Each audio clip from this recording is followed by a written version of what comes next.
Hello amazing leaders, and welcome to day 23 of the amazing 90-day challenge. I really hope that you have started something already on your own 90-day challenge, and I'd love to hear what it is, so please leave a comment in one of the comments boxes or send me a message through social media so that I can help encourage you and support you through your own 90-day challenge as well. And today's question we're going to look at is, who's on your team? I've got 5 different points to discuss in this one, and I think I'll leave the best one till last. So stay on this podcast or on this social media video that you're listening to so that you can make sure you hear all of the 5 points. Basically what we're doing is we're talking about surrounding yourself with positive people. People that are going to lift you up, people that are going to support you, people that are going to be there for you when you really, truly need them. And that isn't as easy as it sounds sometimes. Sometimes just due to our circumstances, wherever we are in the world, whatever we are doing in our current life, whether that's at school, at college or university, whether we're in a career or in a job, maybe we're not in the job we want to be, so we're not surrounded with necessarily the people that we want to be surrounded with. But whatever it is, wherever you are, think about this, because you can work towards moving away maybe from certain people towards positive people that you'd love to be surrounded with. So the first point, the first question that I'm going to ask you is, think about who the 5 people are that you spend the most time with. Who are they? Have a think. Now obviously they may well be family members, but actually they may be people that you work with. Think, if you just made a note, just briefly in your head, you don't have to document this fully, but who do you spend the most waking hours with? The people that can influence you the most, or people that have the ability to influence you. So do you sit next to somebody at work? Are you in between 2 people? Do you sit opposite somebody? Are you working in an environment where you're moving around constantly, but typically you're buddied up with somebody? Does that change every day or every week, or is it the same people? Are you working in a shop environment where the same shifts are with the same people? Do you work in a restaurant or a bar? So again, those people that you surround yourself with, what are they like? How are they influencing you? Can you tell some of the things that you say or do, maybe some of the things that they say or do as well? And are you happy with that or not? So let's work out how happy we are with that by going on to point number 2. Point number 2 is, on a scale of 1 to 10, how positive are they? Those 5 people that you've identified, go through each person and think, how positive are they? As a broad term, some days will be good and some days will be bad for most people. But on a scale of 1 to 10, how positive are they? Now you may say to me, you can't rate people on a scale of 1 to 10. That's not ethical. That's not right. This is about you. It's not about them. It's about you and your own life and your own positivity. So you're not going to share this with anybody. This is about how you can gauge where you are. Now, out of those 5 people, it's unlikely that you're going to have 5 people all rating 10 around you. It's just not how the world works. We're not put into an environment very often where we get to pick those 5 people, and we can pick 5 people that rate 10 out of 10 on the positivity scale every day of the week. So don't worry about that, but it's a good scale to be able to check.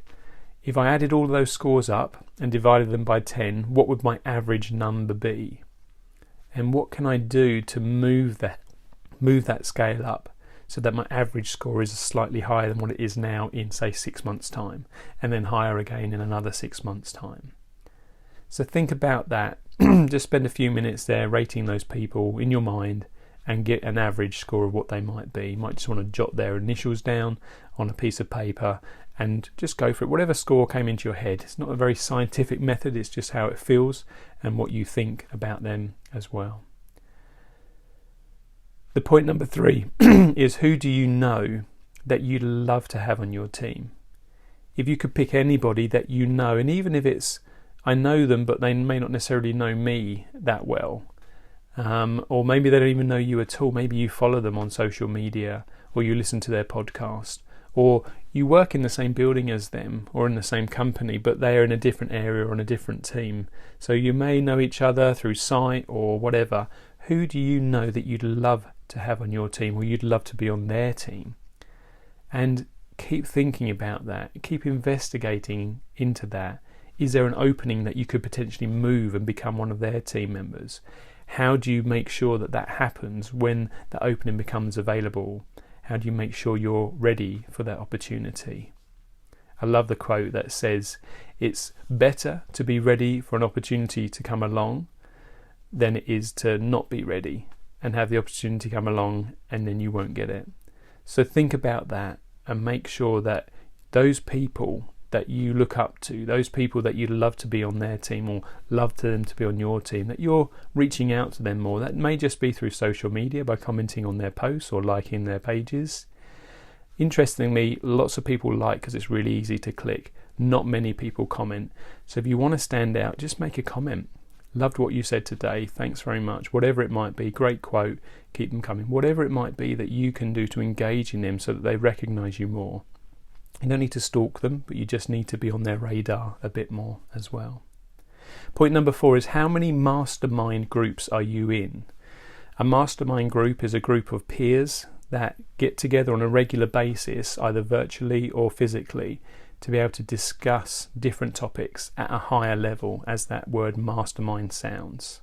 Now, I'm fortunate enough to be in several mastermind groups, and what happens in those is not only does the leader of that group set you interesting and difficult questions sometimes, but the way the other people in the group answer those or ask other questions around those is just fantastic. And I love to be part of those because I learn so much from myself, so much from the others in the group, and then also the leader of that group as well, if there is one. So what can you do to get into a mastermind group? Maybe money is an issue, so maybe you can't do that. Maybe it's time, or it's location, or whatever else. But nowadays, with mastermind groups being online, I'm fortunate enough to be in one that is predominantly based in America, but we've got people from the UK and Europe on there as well. So it is a worldwide group of masterminds, all through Zoom. And it's an amazing way to be able to capture different people's takes on a similar or the same topic as well. So I really encourage you today, if you're not already in one, if you haven't looked into it before, look into your local mastermind groups and see if you can join one. Often you can go for free for the first one to see whether it's a fit for you and for the group. So try that today. Do something different. Challenge yourself to be able to push yourself out of your comfort zone if you've never gone to one, and see if you can join a physical or virtual mastermind group today. Point number 5, if you can't do that, if you can't afford to do that, then you can create your own mastermind group, either physically or virtually again. So try and do something that you're setting yourself up so you can surround yourself with positive people. Now, setting your own mastermind group up is fantastic because you can say who comes in and who doesn't, but it's also a bit harder work than joining an established one. But don't let that put you off. Try and set up your own one if you can't join another one.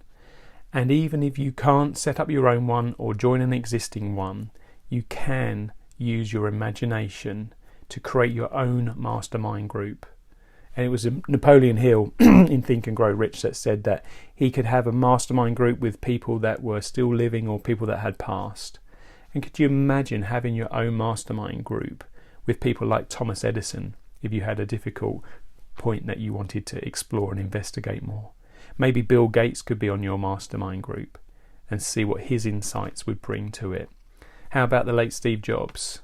His marketing, his ideas, his presence in the marketplace. What would he bring to your mastermind group? Maybe it's Richard Branson. You think of all the different companies he's created, all the different issues and problems he's faced over his lifetime. He'd be a valuable member of your mastermind group. No matter what you think of these people, they all have a different insight to what you have. Jim Rohn I talk about a lot. If you don't know Jim Rohn, go and have a look online and see some of the things that he's talked about. It would be amazing to have a mastermind group with him in as well. So today I want to encourage you, think about who's on your team. Surround yourself with positive people so that you can become even more positive, even more established in your own area, your own sort of marketplace as well, so that you can live your best life that you can live. And don't do it alone. Do it with other people that are going to lift you up, support you, hold you accountable, sometimes hold your hand if you need to. And then you'll be able to do that for the others as well. So I hope that's been helpful. I hope you'll have an amazing day. And remember, why be average when you can be amazing?